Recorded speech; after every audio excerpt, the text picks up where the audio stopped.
गुड़िया कांड पूरे देश भर में चर्चा का विषय बना था और उसमें जिस तरह से उस केस को हैंडल किया तो उसके लिए अगर कोई दोषी है तो कांग्रेस की सरकार। सरासर झूठ। हम लोग उस परिवार से मिलने के लिए वहां पर गए, मैं भी गया और विपक्ष के हमारी पार्टी के नेता वहां पर पार्टी के अध्यक्ष डॉक्टर राजीव बिंदल भी गए।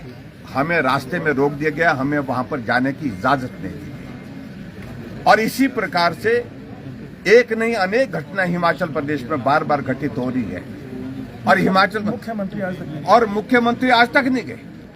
इसके अलावा और घटनाओं का जिक्र सिलसिलेवार यहाँ हमारे वक्ताओं ने सबने किया है, लेकिन सरका घाट के विषय को लेकर के भी हाल ही में घटना घटित हुई है और मुख्यमंत्री उस पे खड़े होकर के कह रहे हैं, स्टेटमेंट दे रहे हैं कि वो सुसाइड है, आत्महत्या है, हत्या नहीं है। अभी इन्वेस्टिगेशन की प्रोसेस चली हुई है। How he has come to the conclusion, वो कैसे कह सकते हैं कि भाई ये आत्महत्या है? मुझे लगता है कि थोड़ा उनको संजीदगी के साथ जवाब देना चाहिए, जिम्मेवारी के साथ जवाब देना चाहिए। यहां पर मदरसे खोलने के लिए मदद की जा रही है और जो स्कूल कॉलेज जहां पर डॉक्टर बनेगा, इंजीनियर बनेगा हमारा बच्चा, उनको बंद करने के लिए हजारों की संख्या में बंद कर दिए, कॉलेज बंद कर दिए, स्कूल बंद कर दिए। जब हमने इन सारी बातों पर पूछा तो जवाब नहीं है उनके पास। ये तो परिस्थिति है। 97% हिमाचल प्रदेश में हिंदुओं के उस प्रदेश में मैं भारतीय जनता पार्टी को हरा करके आया हूं। इसमें क्या क्या देना संदेश देना चाहते हैं? हम किसी धर्म के अगेंस्ट नहीं है, लेकिन प्रदेश के मुख्यमंत्री को इस प्रकार से हिंदुओं के खिलाफ बार बार बोलना ये कतई भी बर्दाश्त नहीं है।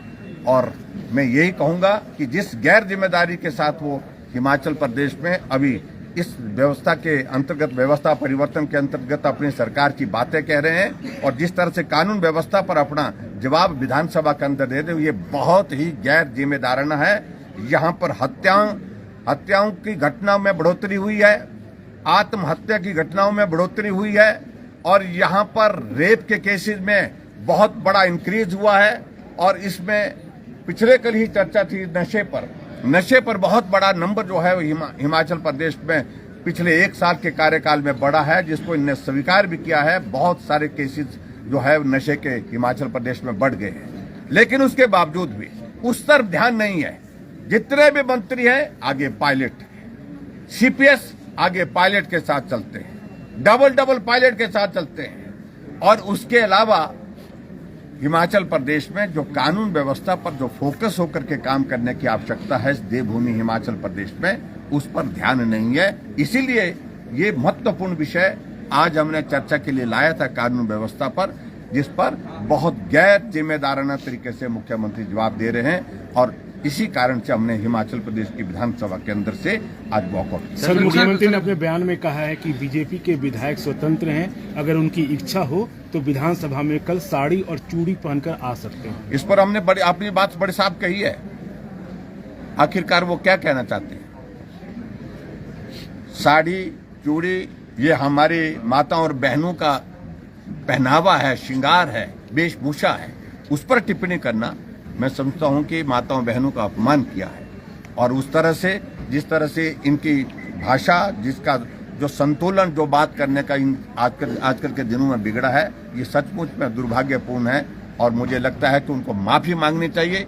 हमारी एकमात्र सदस्य विधानसभा के अंदर रीना कश्यप जी ने इस विषय को लेकर के आवाज उठाई और उन्होंने कहा कि कार्यवाही में जो शब्द इस प्रकार से आए हैं उनको डिलीट करना चाहिए, उनको निकाल देना चाहिए और मुख्यमंत्री को माफी मांगनी चाहिए। और हमारा पूरा भारतीय जनता पार्टी का विधायक दल इस मुद्दे पर उनके साथ। कांग्रेस नेता कह रहे हैं कि जो भाजपा थक जा रही है इसलिए बार बार वॉकआउट कर रही है।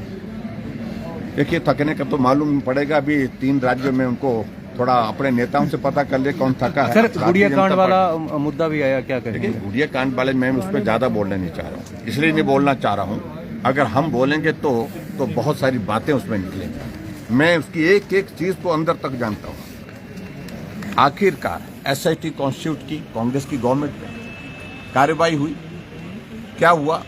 एक जो जिसके ऊपर कहा गया ये आरोपी है, जिसको गिरफ्तार किया गया था इन्वेस्टिगेशन करने के लिए, उसको इन्वेस्टिगेट करने के लिए, और उसकी जेल में जो है कस्टडी में उसकी डेथ हो जाती, मर्डर हो जाता उसका, और उसकी हत्या के पीछे मामले में वहां का उस वक्त का शिमला का एसपी और आईजी पुलिस दोनों के खिलाफ कार्रवाई होती है, दोनों सस्पेंड होते हैं, दोनों जेल चले जाते हैं।